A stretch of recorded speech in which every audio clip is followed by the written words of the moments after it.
How do you save a church in Worcester? It's May the 15th, 2018, and this is 508, a show about Worcester. Our panel today is Worcester legend Ted Conna, Brendan Melican, who's not here yet, and me, Michael Benedetti. Today we're talking about saving Notre Dame Church, experimental transit, and wartime research. Brent crude oil is $78 a barrel, up 3% on the week. Bitcoin is $8,700, down 5% this week. Hi, Ted. Hi, how you doing? Good. Ted, I want to talk to you. Normally I like to start off talking about the City Council agenda because I'm just sort of obsessed about it in a very nerdy way. And this week's City Council agenda, even though it includes like the budget, the $600 and whatever million budget for the entire city, this week's City Council agenda is dominated by saving Notre Dame. How's that going? Well, they ask me when it's over. Okay. I think it's going as well as it could for us. Excuse me, I've got a hair across my throat. Sure. And so Notre Dame is one of two old, historic, beautiful churches in Worcester right now that's slated to be torn down and turned into whatever, a park or condos or something like that. And Notre Dame, everybody will know as the big church, which is right behind City Hall. So it's right in the midst of all of this City Square development that's coming online. Yeah, yes, it is, and it's been slated for demolition. In fact, the early phases of the demolition are underway. Yeah. What they're doing right now is abating asbestos. So they're taking out asbestos that was in a floor covering and pipe insulation, that kind of stuff. Some of that needs to happen anyway, but the further it goes, the more we risk damage to the building. That's only going to make it harder to save the building. So what's going on with all of the 5 long citizen petitions that you have on tonight's council agenda? Last week, the city council, and we're grateful for this, they all went on record with a unanimous vote to support having the city manager go back to the owner, which is Hanover Insurance, and ask them for a 3-month demolition delay. And that's just to allow us to explore some of the new ideas we've had that we think make it possible to save the church. Obviously, if you're looking for a pile of money and buy-in from potential developers, you can't pull that off in a couple of weeks while the demolition's underway. So the council, stood up and said, no, we're going to take this to the mat. We're going to fight to save this building. And we're extremely grateful for that. The point of my petitions this week was to call attention to some of the ways that can be done. So you have various things about I don't know. I should flip through and look at this. So we've got we need a report on possible sources of public funding. We need to have something about preservation of historic buildings being a precondition of future development agreements. We need something about tax incentive financing. We need something about how much money the city actually would be willing to ante up itself for these kinds of developments. Yep. And we need to know how, if we actually have talked to Hanover in the last week, and how that's kind of if we have. Yeah, number one, we're looking forward to a response to the city's request. Hanover had said no to this in the past. They've left open that, if somebody comes in with a plan that's going to work, then sure. I mean, I don't think, they're dying to be, the ones who people associate with taking Notre Dame down. Yeah, and they put some years into studying it and trying to see what they could do. The problem is, and this is what really, maybe we all should have figured this out long ago, but we didn't. The problem is that the way they were looking at that problem was that we're looking for a private developer to come in and figure out what to do with this challenging old building. that's 60 feet high inside without a lot of floor area, and it's an old building, so it needs, some maintenance. All of these things don't make it any easier, and we're gonna try and do all of that with private money, Right. alone, and that didn't work, and for years that didn't work, and after years, they decided, okay, it's not working. What we're saying, and what the point of 3 of these petitions is that it makes no sense to look at this problem that way when we haven't looked at any other problem that way. You can look at Mechanics Hall, Union Station, the Hanover Theater, the Central Building, the Vogelofts, the Telegram and Gazette Building, all of them old buildings, all of them redeveloped successfully with public subsidy Right. or philanthropic contribution. So the idea is that if somebody was going to come in with however many tens of millions of dollars it would take to redevelop Notre Dame with private money, they would have already come in a long time ago and done that. That at this point you got to say, okay, if we want to keep this around, this cannot be a totally private sector project because the private sector's not jumped on it.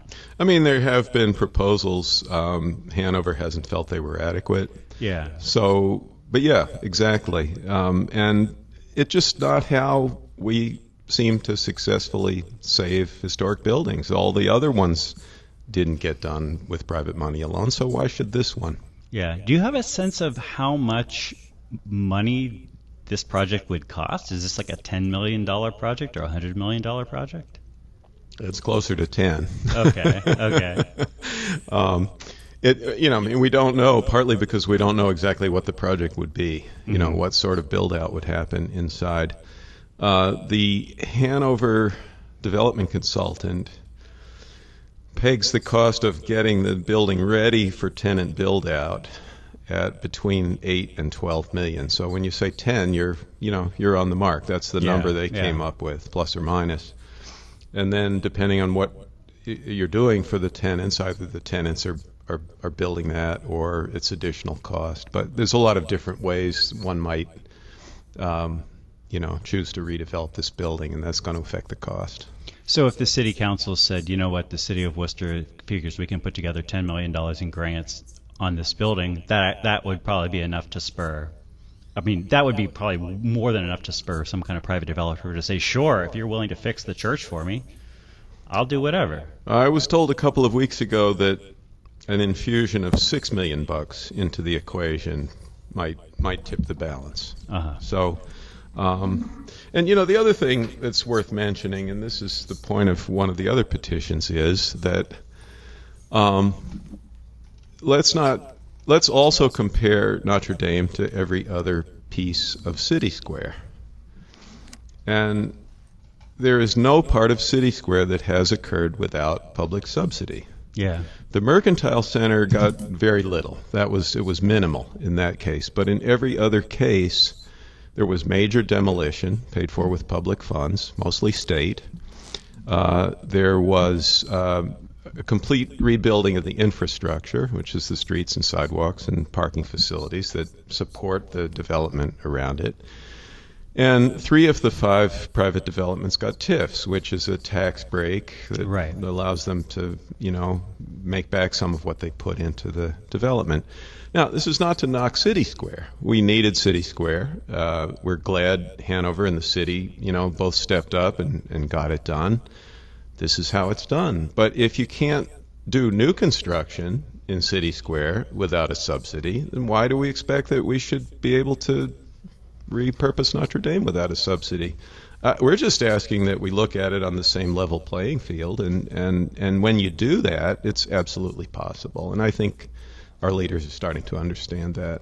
Brendan Milliken, I want to turn the interview over to you for a second as I try to find something to keep our camera charged up properly. Oh boy, we have about 3 or 4 minutes, I think, in this segment. Fantastic. Well, sorry I'm late. And you may have touched on this already. The thing that I'm most curious about, and I think this is where, if there's any valid criticism of the movement to preserve the church comes from, the timing, right? So it's like it's like the 11th hour sort of conversation. It's like the 11th hour and the 50th minute. Yeah, no, I mean, it's at the last, and you know, that's, I think, the one part that I think a lot of folks are having a hard time rectifying, at least on the city side, from the conversations that I've had, is like, why, and I guess that's when you save something. You usually hope things work out, and you wouldn't have to go the last mile solo or hard, and in this case we are.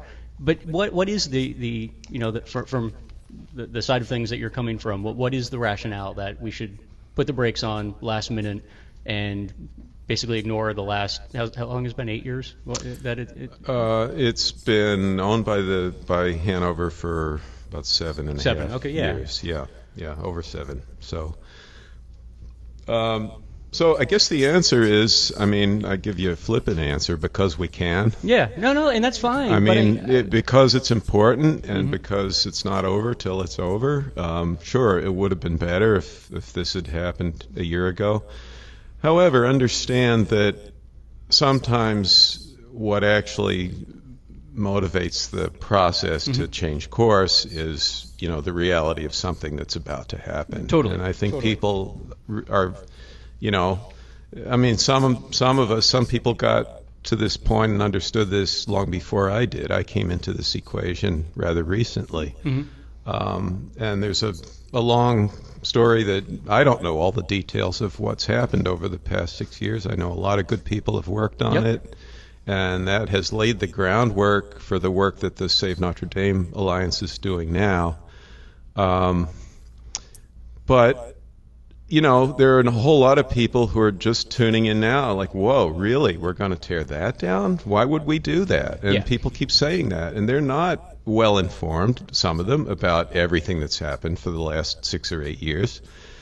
But I think their opinions about how important this building is to downtown, to the cultural and historic fabric of that part of town, are just as valid as those who are even better informed than I am. You know, I mean, this is downtown. Downtown belongs to all of us in a community sense, and we all get to speak up. And you know, if we're able to do something at the last minute, it's a major success story for the city, for Hanover. Nobody wants to take this building down, or if they do, they aren't saying so. Sure, yeah. So, and even the cynical part of me is having a hard time finding anyone who would have a real rationale to knock it down versus repurposing or whatnot, right? I mean, I think, unfortunately, it's probably, Mike and I talked about this a while back, that I think it ends up being one of those buildings that, worst case scenario, 20 years from now, when downtown is fully reimagined, redeveloped, that's when somebody with really deep pockets will show up and say, wait a second, you tore that down? Are you kidding me?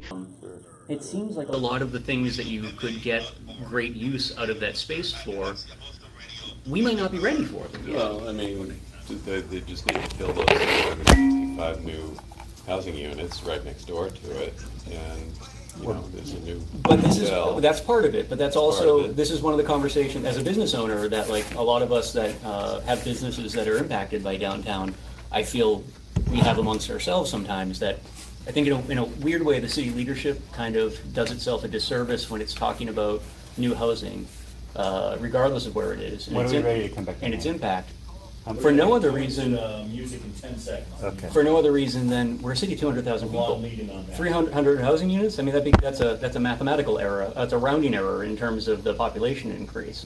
So if we can't really sustain something now, then that isn't going to just be the Band-Aid. Downtown.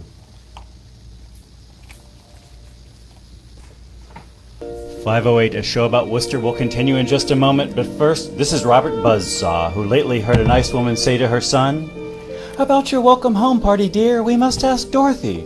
"Okay, mother, if you say so." "Well, you don't sound enthusiastic, dear. Don't you like Dorothy? She's a nice girl." "Oh, she's a nice girl, I guess, but gosh, mother, does she have to have such red, rough hands?" No girl has to have rough hands no matter what work she does.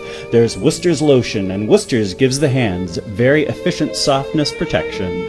And now you know Worcester's lotion is more effective than ever. During the war, we made discoveries about skin care, which Worcester's scientists used to make Worcester's lotion even finer. Women say this post-war Worcester's lotion protects even longer, makes the hands feel even smoother and softer.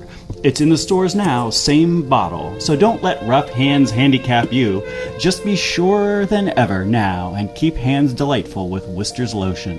And now back to 508, a show about Worcester, Worcester's voice of dermatological health, with Brendan Melican, Ted Conna, and me, Mike Benedetti. Hi, guys.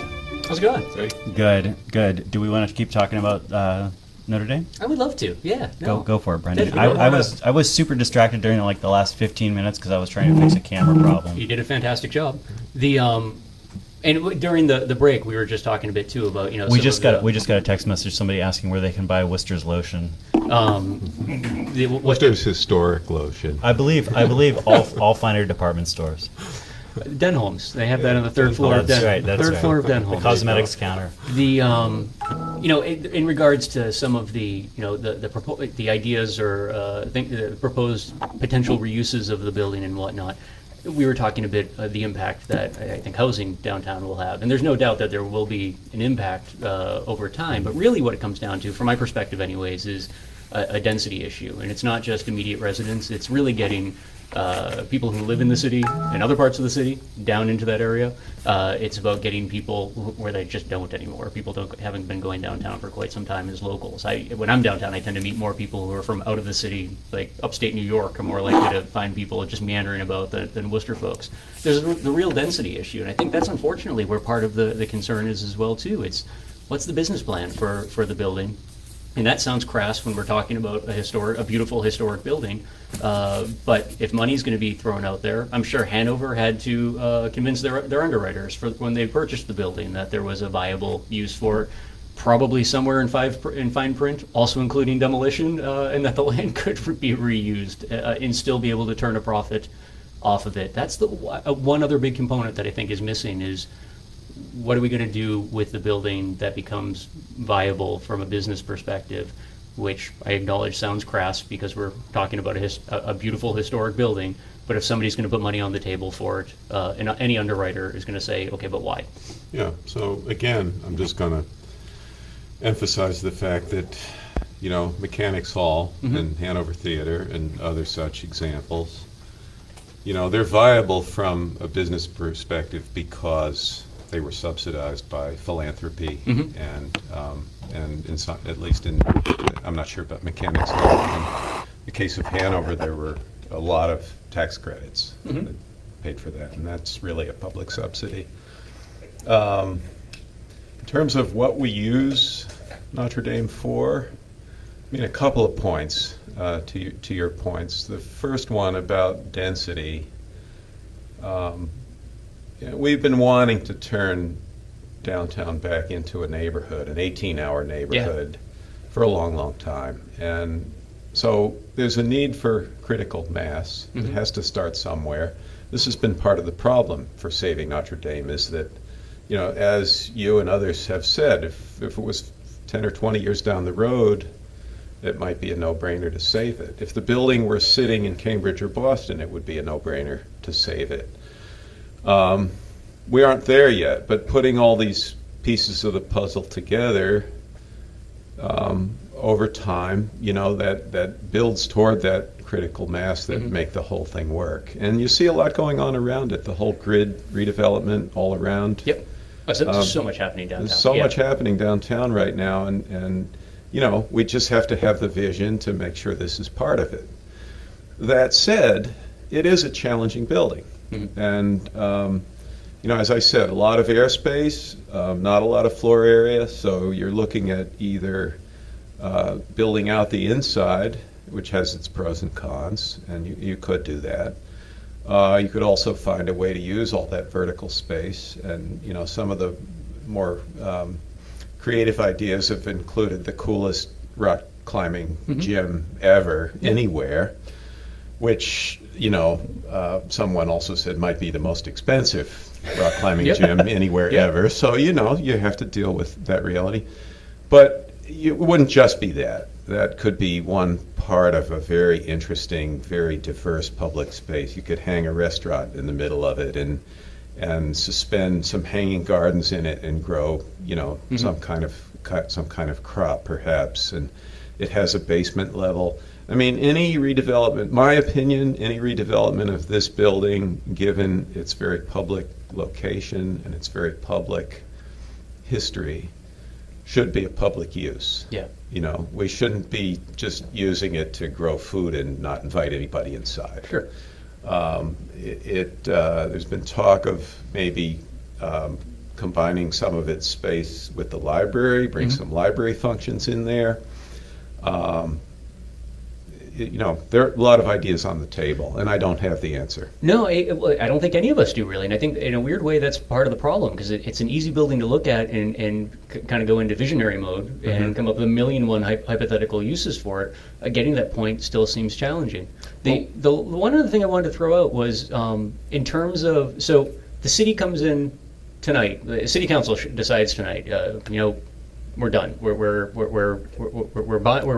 putting all the money that's necessary into saving the building. The building's not getting demoed. Do you know that? Because no, but I'm saying I would love to know. No. But I'm saying best case scenario. There's a question here. Like best case scenario, the city just says this building is not coming down, and we're going to spend whatever it takes to keep it viable for reuse. Who takes ownership of it then? Again, I'm not sure what that would look like. There's a number of possibilities. Because it doesn't seem like Hanover wants the building anymore, and that's part of the problem too. Hanover's put a lot into this, and you can't blame them for being tired. Yeah. You know, in some scenarios, the city takes ownership, or one of the sort of quasi-public entities like the Worcester Business Development Corporation, the WRA, Maine South CDC. Has been mentioned. There's various, kind of agencies that work hand in hand with the city that might be qualified to take this on. Now, whether they want to depends on, what kind of buy-in they're getting, what kind of cooperation they expect. Nobody wants to fight an uphill battle. But if we, there's basically three things that have been major obstacles to saving this building. It's time, money, and the political situation. And any one of those things changing will help the other two to change. Last question I have for you, and very much related to that part there. Has anyone talked about buying the building from Hanover? Has anyone? And the group that's trying to save the church actually started going down the road of actually purchasing the building. You mean in the Save Notre Dame Alliance? Yeah, I mean in the Alliance, anyone that might be working alongside the Alliance, again, as I mentioned earlier, with Hanover buying the building in the first place, I'm going to guess somewhere in the purchase and sale agreement when they picked it up from the church, they had to show an underwriter, a viable use for the building that was going to make sure the bank wasn't going to lose their shirt on it. Has anyone thought about just buying it? Or talked about it? Lots of people have thought about just buying it. That hasn't come to fruition. I mean, we know there are still private developers who are interested in it. They haven't struck a deal with Hanover. And I think, if you're on the city side, thinking about how to save this building, the question of who's going to own it, who's going to shepherd that through the process, has to have come up. So yes, people have thought about it. Have I thought about buying it myself? No, because I don't have, the means to do that. And the Save Notre Dame Alliance has amassed quite a lot of pledged funds. We haven't actually collected money yet. We've got a lot of pledges of people who said, we basically said, if we need money to save this, can you come forward? A lot of people said yes, but we don't have the kind of money it would take to buy the building or replace the building. We have the kind of money that might serve as seed money. Can I suggest a Kickstarter campaign get rolling so that we can raise the money for the collateral necessary for maybe an SBA package or something to pick it up? Yeah, I think we're probably looking more towards GoFundMe, but something like that. Yeah. And this is going to be like a $25 million GoFundMe? Yeah, see, I don't, now you're talking I'm a dinosaur, so I don't know how those online fundraising, we have younger people working on that, but I don't know that you raised millions that way. You know, in I recent don't think weeks, that's true. I've become much more confident in the idea that Notre Dame could be saved. I'm going to tell you why. Please. It's because of Ted Conna and a story I want to tell about Ted Conna. That years ago, a group of people were playing night golf near Clark University, and at some point we get near the president's house, President Clark's house. So of course somebody says, you know, the door of the president's house, that should be a hole in night golf. I don't remember whether we were using a tennis ball or a golf ball. I'm going to say probably golf ball, but maybe tennis ball. And so, you know, there's a bunch of people standing in the president's Clark's yard in the middle of the night. Somebody says, oh, he's on vacation this week. We're like, perfect. So people are trying to hit this ball into the president's door up the steps. Totally not working. At some point it falls into the bushes. I'm standing in the middle of the bushes trying to find this ball, and Clark security rolls up in an SUV, and they're like, what is going on here? What are all these miscreants doing? And Ted Conna, who's with us, ambles over there, and they're like, oh, Mr. Conna, sir. Of course, Mr. Conna, sir. Oh, you know, hey, fellas, we're just taking a walk here. Oh, sure, sorry, Mr. Conna, sir, sorry. And so I have a feeling, you know, like people who don't know Ted look at him and say this is just like a mild-mannered individual, but there's a lot of people who know Ted and who know you don't mess with this man. That's all. That's my only comment. When do the golf balls? Thank you. Oh, we have a phone call. Oh, great. I'll say to Ted, this is going to be a disaster because it always is. Hello, caller. How are you? Hi, I was just wondering if there were. That's a any great point, discussions caller. About the theater in the bottom floor of the church. The theater in the bottom floor of the church? Yeah, I think there used to be a theater in the bottom floor of Notre Dame a long time ago. You can only get to that by taking the elevator down, and I think it's to the left of the swimming pool. That's what I was going to say about the. I thought it was an aquarium, but you may be right. It was a swimming pool. Ted, do you have any comment on this? No, there's like a small stage down there. They put on a couple plays. Oh, This was right. like I mean, 10 or 15 years ago. there's like right. I mean, it's like it was. I only have been in that building a couple of times back in the day. It is like a church basement-y place down there. There maybe is a stage down there, right? I know what I know about it is that the floor is slightly sloped, which Okay. goes with that. I've never been in the basement of the church, so Uh-huh. I'm not sure. If you've got the right building, you're probably right, but I can't comment intelligently. Well, thank you, caller, for not disrupting the show completely. Or maybe next time you should disrupt the show. I don't know. Hank Stolt, are we ready to go to a break, or do we want to do another thing? All right. This is 508, Worcester's Voice of Historic Preservation. We will be back in a minute with more. All right, what a way to end. I can't comment intelligently. The last words. I think you were confused by the fact that may have been. It may have been a legitimate. Yeah, I wasn't playing that along. was a legitimate call. I wasn't playing along with that one. you- That's the one thing that could ready. throw me at this point. You were Not falling for that Well, one. some of them are just gags that you do on yourself. It's mostly people playing static or people using different prank apps to complain about cockroaches in the basement or people. At one point somebody was play like recording the actual show, but it becomes a delay. like so 3-minute the feedback delay. loop going. Yeah, that's a lot of fun. Great times. Yeah, this is the first call in months that was a real call. We You, actually. you kind of interrupted it before. I know, that's why I was just Because like, you- we're not even good. You were so ready for I don't that even to be a believe real call. So, I guess the last big question for the folks watching on Facebook: when do we start changing ourselves to bulldozers?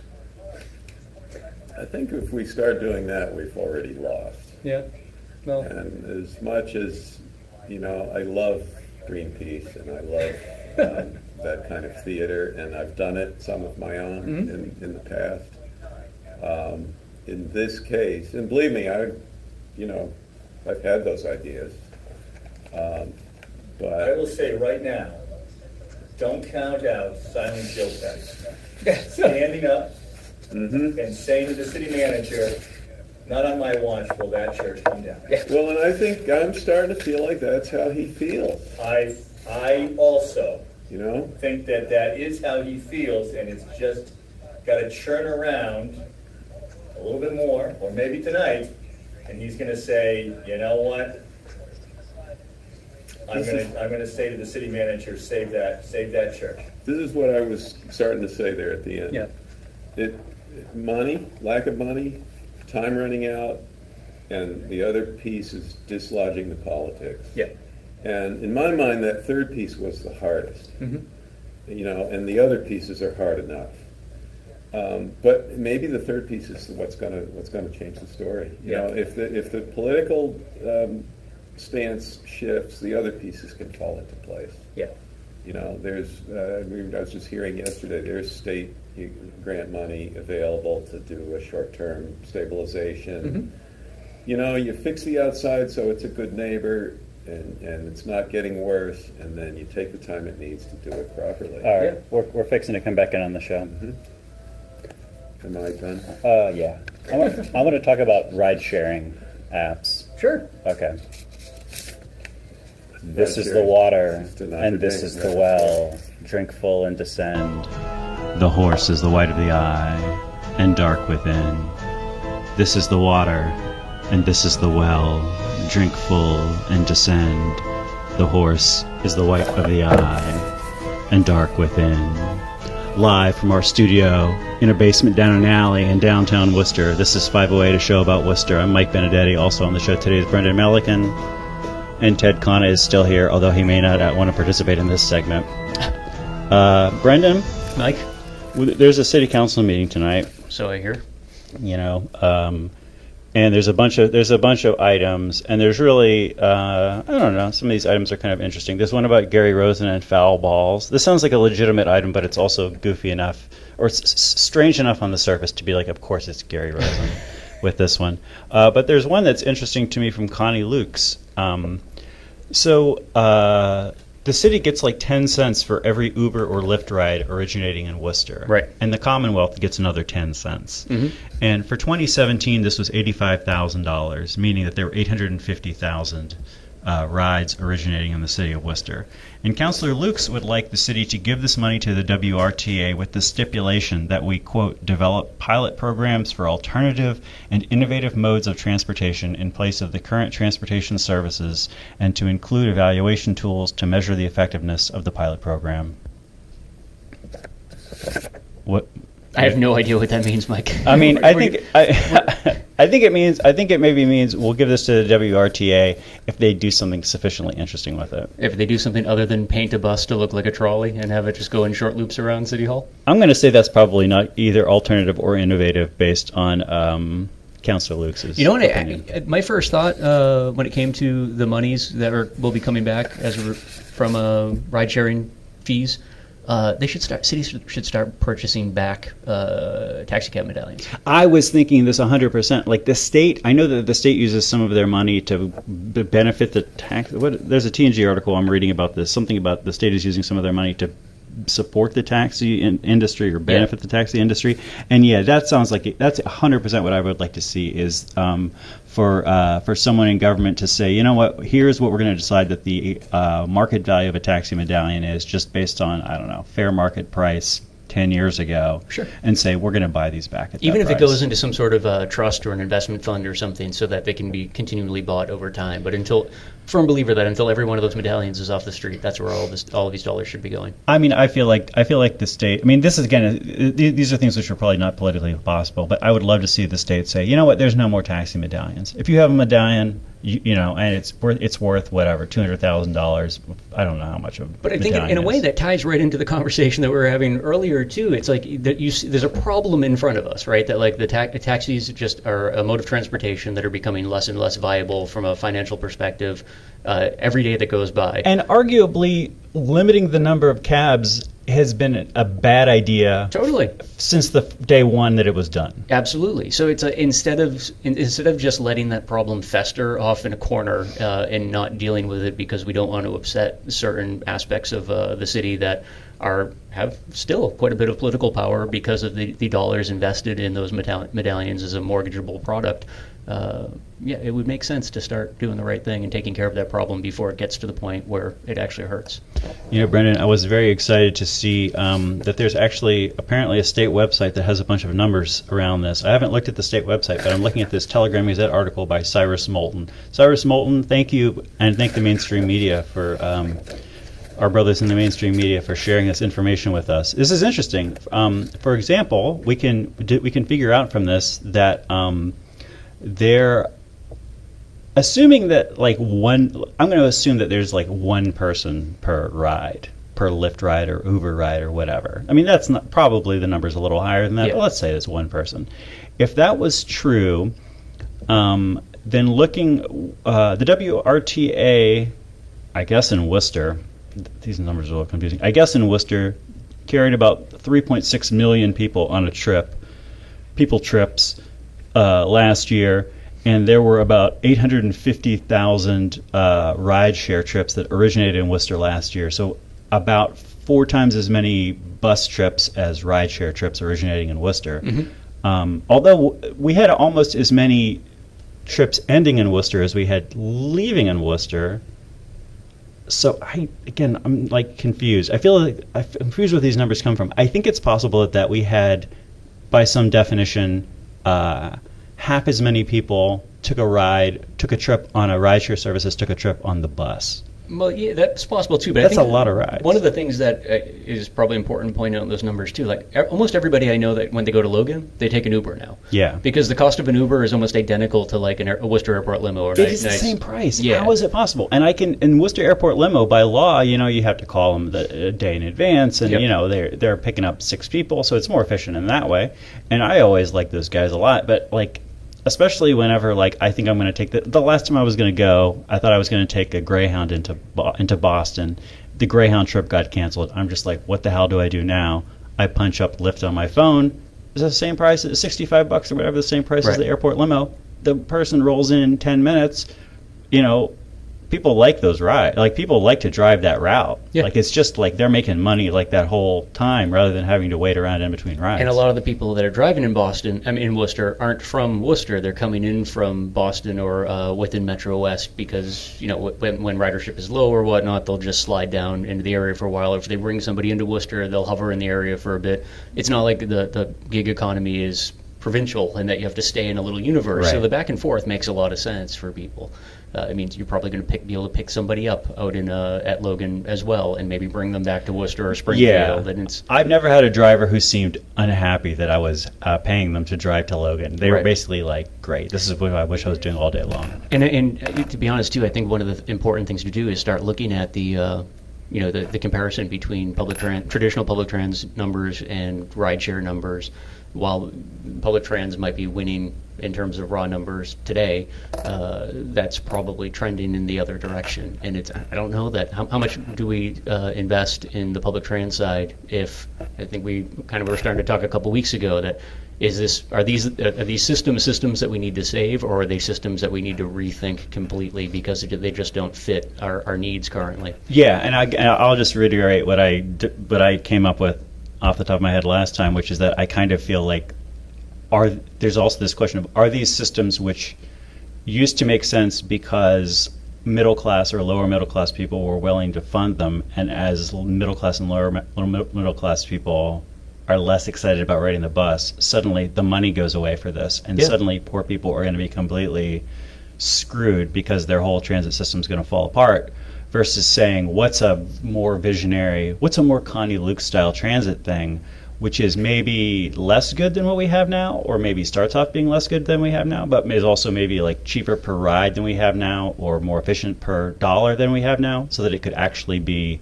subsidizable through public money, could be more politically popular, more politically viable. You know what I think would be really interesting, and would need somebody who's much better at math than I am to handle this one. I'm great at math, so ask me a question. So if we took all of the dollars currently invested in the WRTA and decided to subsidize instead ride-sharing rides for the percentage of the public that couldn't actually afford them and relies currently on public transportation, would we end up with better ride-sharing service and better public transportation than we currently have? Well, I'll tell you one thing that I learned from this, Brendan. I can definitely try to figure that out. I'll see if that information is on the state website. Obviously, like the cost of a bus ride is less than a cost of an Uber ride around the city, but that's not figuring in the cost of the driver, the cost of the bus, the cost of the And fares account for like 10% or 20% of the total income of the WRTA. So like bus fares are like, your ride is like super. You can leave. You can start talking. You want to start talking? No, I don't want to interrupt. Add something. I had one number that I just wanted to throw out there, and then we can hear Ted Conna, the voice of reason. doing some division on these numbers here, this is something which wasn't in the WRTA budget report. It looks like there's an average of about 11 people on a WRTA trip. Okay. So the idea that somehow you could have this little bunch of like Uber vans or Lyft vans or rideshare vans driving around, covering routes and doing some sort of more complicated thing is reasonable. Yeah. Some of these rides probably have 30, 40 people in them. All right, you get 3 or 4 vans to drive that route, but then the rest of the day, the van is driving around with smaller amounts of people. It seems like the question is, what it often is where's our comfort zone with a shift between fully public systems to quasi-systems to fully private systems? And I honestly don't even know how I feel about that. Ted Conna, Worcester legend and visionary, what do you think? Well, I'm just going to add to this that in my younger life, I was an environmental activist, so yes. I want to sort of add this idea to the conversation. I totally agree that we need to make sure that people who can't afford their own car have a way to get around that they can afford so they can work and do the things they need to do. I also think you want to figure out systemically how to do that as efficiently as possible, not just in terms of money, but also in terms of the energy inputs, because we're also concerned about climate change. And I happened to be riding a chartered Greyhound bus to DC one time, and I asked the driver, what kind of fuel economy does the Greyhound bus get? Yeah. And the answer was they get about 6 miles per gallon. Yeah. Burning, I think, diesel. But if you fill the bus, that's very 55 efficient. people, and that means you're getting 330 miles per gallon per person. Yeah. If the bus is almost empty, then it's not the best thing to do. Now, I'm sure the WRTA buses are a little bit more efficient than that. So even if you put 11 people in them and they're getting 5 miles per gallon, which they're bound to be getting more than that. But if they were getting 5, that's 55 miles per gallon per person. That's just as good as me driving around alone in my Prius. Yes, yes. So, but at some point, the smaller van makes more sense. You don't want to be running empty buses around, and you don't want to be running, oversized vehicles on underused routes and so forth. You have to keep adjusting to the reality on the ground. I need to acknowledge something which all my fellow Gen Xers are thinking about right now, but which you, Ted, as a slightly older person, are probably not, is that there was a really sweet thing they used to always run on 3-to-1 contact on public television. Do you remember this about fuel efficiency? And they would have a bus. 3-to-1 contact. They would have a bus, and they would have like a little like Honda Civic-y kind of car. Is Honda Civic a car? Yeah. Okay. And they would and they would be like, well, like look at what low fuel efficiency this bus has, and then they would be like, here's 40 kids, and the bus is like driving and it's burning fuel, and the little car like gets just as much fuel as the bus, and it's like driving a kid, driving 3 kids, driving 3 kids, driving 3 kids, and of course it runs out of fuel like halfway through. So this is a lesson which was taught to me by public television when I was a child. I'm excited that it's finally come back. Finally come back. Come full finally circle. Come back. Yeah. I don't know. No, that's it. I mean, this is, I think, the part of the conversation about public transportation that isn't necessarily being had on a local level and needs to happen is like, where is it actually fitting into the larger scheme across the board too? Like we're talking about, I mean, if we're just talking about a matter of efficiency, it's not just about moving people, it's moving people efficiency in a responsible way. But all the systems that we have are it seems, are legacy systems, and as much as we're trying desperately to make them as viable as possible, for whatever reason, trends have changed enough in terms of needs that they're just not fitting into the modern landscape. And I think that's, if the average bus has 11 people on it, I mean, how many does that mean have nobody on them, or one person on it, or where's the ring in the city that those pickups start happening? Is it out in the Paxton line? Is it in Townick Square? Is it somewhere around Park Avenue? Where do people actually start getting on that bus to get you that number? And how many miles are actually being driven when they're completely empty? It's a total rethinking that I don't think we're even ready to start having. We can't even figure out how to save one building, Ted. How are we going to figure out how to reconfigure the entirety of a 100-year-old public transportation system? Well, I beg to differ. We can figure that out. It just takes time. We'll do it. I like this optimism. Hank Stoltz, are we ready to roll out the show here? All right. Everyone at home, thanks for listening to this episode of 508, a show about Worcester. Let me read this little piece because I love it so much. You're listening to Unity Radio, broadcasting with 100,000 milliwatts of power on 102.9 FM and streaming at worcestermag.com. This show is also cablecasted on WCCA TV 194, podcasted at pieandcoffee.org, and technical difficulties allowing, live stream to our Facebook page. You could have called in live at 508-471-5265, and we would have denigrated you for doing so. And thanks to the mighty Hank Stoltz for engineering today's show. And thanks for everybody's support. We will talk to you later, Worcester. Bye-bye. Thank you so much for coming over. All right. No, my pleasure. Yeah, I'm glad you guys.